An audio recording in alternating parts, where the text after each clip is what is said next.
Et vous regardez sur Maïka Télévision, bienvenue dans l'invité, la rédaction question d'actualité qui a le réel plaisir de recevoir sur ce plateau et un seul numéro, Adel Arkoufi. Il est communicateur principal des Ensemble pour la République, parti cher à Moïse Katoubi, à qui j'ai dit bienvenue sur ce plateau des questions d'actualité.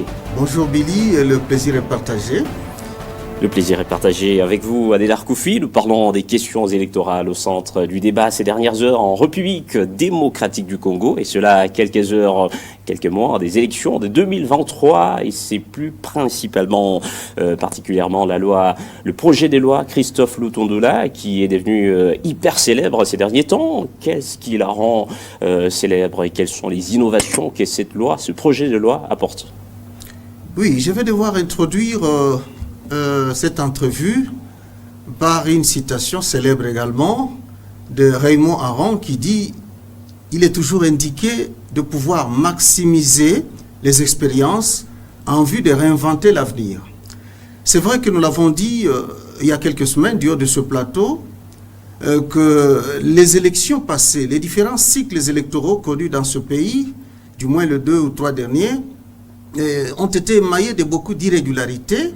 Beaucoup d'irrégularités, d'insuffisances, beaucoup de limites, ce qui a en quelque sorte terni l'image même sur le plan démocratique de notre pays. Et voilà, un homme averti, un parlementaire aguerri ou avéré si vous voulez, le génie de Christophe Lutundula, qui est au cadre de l'Ensemble pour la République. Au cadre et nouveau ministre des Affaires... L'actuel vice-premier ministre et ministre des Affaires étrangères, oui. Quand il fait encore au Parlement, il a conçu une loi organique, laquelle loi organique vient tout simplement modifier et compléter celle existante déjà, portant organisation et fonctionnement de la CENI. C'est une grande innovation où il y a beaucoup d'innovations que Christophe Lutundula apporte. Entre autres. Christophe Lutundula voulait d'abord mettre beaucoup plus l'accent sur une certaine trilogie. Premièrement, à savoir l'indépendance de la CENI. Il faut rendre cette CENI totalement indépendante. Et le deuxième point... Elle n'est jamais indépendante? Absolument pas. S'il y a beaucoup de problèmes aujourd'hui, c'est puisque cette CENI est tout à fait politisée. Le souci de Christophe Lutundula, c'est de faire en sorte que la politique ne puisse pas être prépondérante, ne puisse pas avoir une même mise sur la CENI, d'autant plus qu'elle doit être indépendante comme son nom l'indique. Oui, il y a aussi un autre élément de cette trilogie, nous avons la neutralité. Il faut une CENI neutre, qui ne doit pas avoir de coloration politique, qui ne doit pas agir en tant que tour de piste en se penchant d'un côté, beaucoup plus d'un côté, non.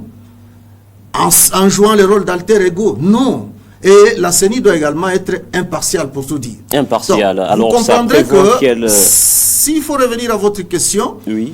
Vous m'aviez dit pourquoi, vous aviez demandé pourquoi elle est devenue trop célèbre aujourd'hui. La célébrité est là. Oui. Il suffit tout simplement de vous interroger. Cette loi est venue quand? Ça fait 2 ans, jour pour jour, que cette loi a été déposée par Christophe Lutundula.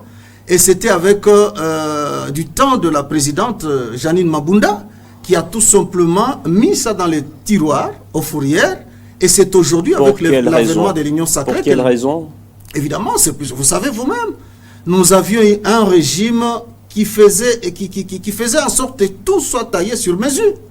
Le régime kabiliste, qui était très sûr au départ qu'il ne pouvait jamais arracher la confiance populaire, qui ne pouvait jamais réussir les élections comme il se doit. En bonne et due forme. Revenons à la loi Lutundula. Voilà. Le projet de loi, ça prévoit quel critérium d'éligibilité des membres de la CENI? Beaucoup d'innovations. Quel critérium? Oui. Vous savez, à l'époque, il fallait être des nationalités congolaises.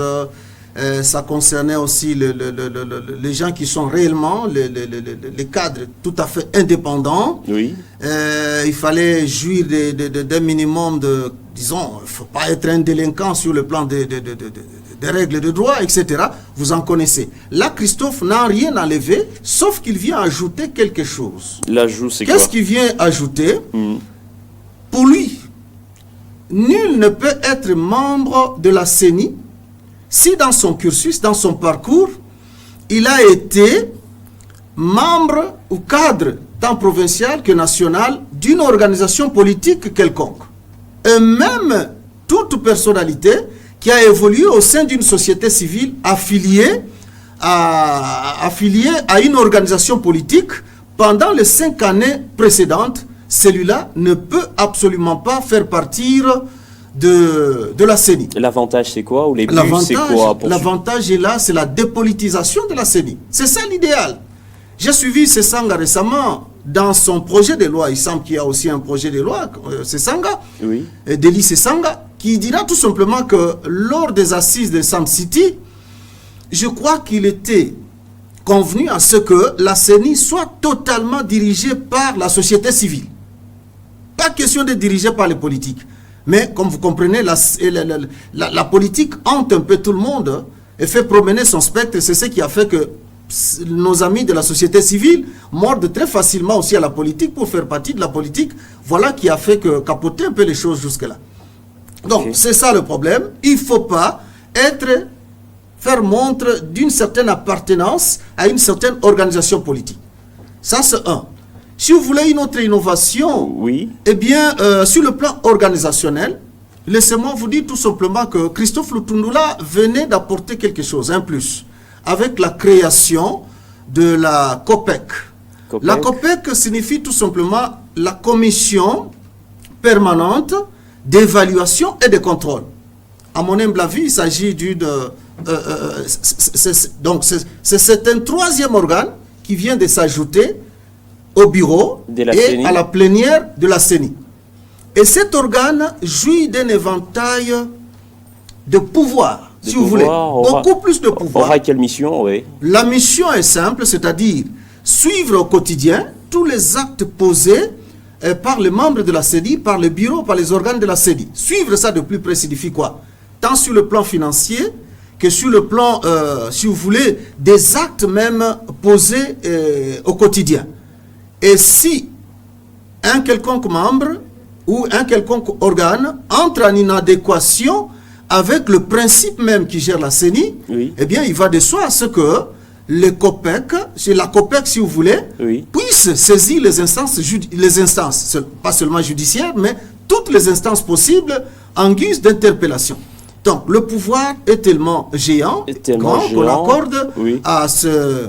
projet de loi. À ce projet, non seulement à ce projet, mais dans le cas précis ici, il s'agit tout simplement de la branche ou l'organe COPEC. COPEC, et cette loi, ce projet de loi a plus des chances d'y passer, vous estimez? Absolument. Je pense que si aujourd'hui, en dépit de tous les autres projets, oui. La loi Lutundula sort un peu du lot, et on en parle un peu partout, c'est tout simplement puisqu'on a senti qu'avec cette loi, la CENI va recouvrer un peu sa véritable image de marque.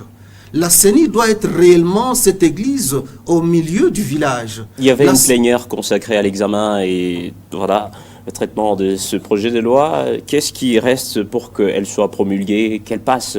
Je crois que si ma mémoire ne me trahit pas, sauf imprévu évidemment, je pense que la loi avait déjà été débattue une fois, a été débattue et c'était avec succès. Et maintenant, il ne reste qu'à à travailler sur ça dans les commissions habilitées dans les à le commissions, faire. Il n'y a pas des lois rivales.